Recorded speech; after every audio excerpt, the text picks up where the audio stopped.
ये इनकाउंटर का जो निशाना है वो टांग पे जाता है। और हमारे पत्रकार साथियों से कहूंगा, अंग्रेजी का एक अखबार था, प्रतिष्ठित अखबार, उसने कहा कि 18,000 इनकाउंटर हुए उत्तर प्रदेश में, जिसमें 200 जाने गई हैं, जो दावा है सरकार का।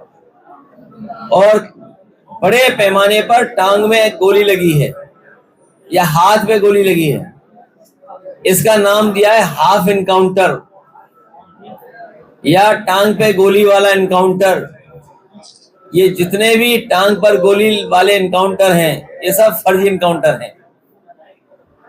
और ये मैं नहीं कह रहा हूं, मेरे साथ साथ अंग्रेजी के एक अखबार प्रतिष्ठित है, उसने कहा कि 18,000 इनकाउंटर उत्तर प्रदेश में हो चुके हैं।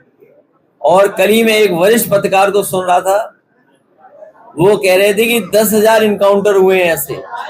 और अगर इनकाउंटर से ही कानून व्यवस्था सुधर रही होती तो हमारे कंजौर के लोगों को बताओ, एक दलित बेटी को फांसी के फंदे पर लटकना पड़ा।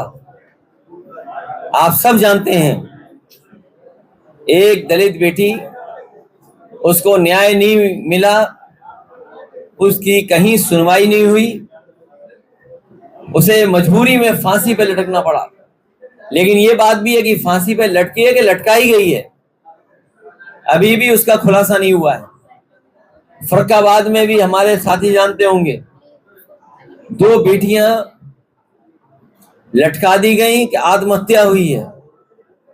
और हर दिन उत्तर प्रदेश में बड़े पैमाने पर बेटियों के साथ इस तरह का व्यवहार हो रहा है, जहां उनके साथ घटनाएं घट रही हैं। और जो सबसे ऑथेंटिक डेटा है एनसीआरबी, अगर हम एनसीआरबी के डेटा को ऑथेंटिक माने तो सबसे ज्यादा असुरक्षित महिलाएं अगर कहीं हैं तो वो उत्तर प्रदेश में हैं। तो क्या इनकाउंटर से कानून व्यवस्था बेहतर हो गई है? क्या इनकाउंटर से हमारी माताएं बहनें सुरक्षित हो गई हैं? और कल तो हद हो गई, स्मार्टफोन दिया सरकार ने और पंडाल के बाहर स्मार्टफोन छीन लिया बदमाशों ने। कहीं ऐसा तो नहीं देने वाले और छीनने वाले में कोई सांठ गांठ रही हो?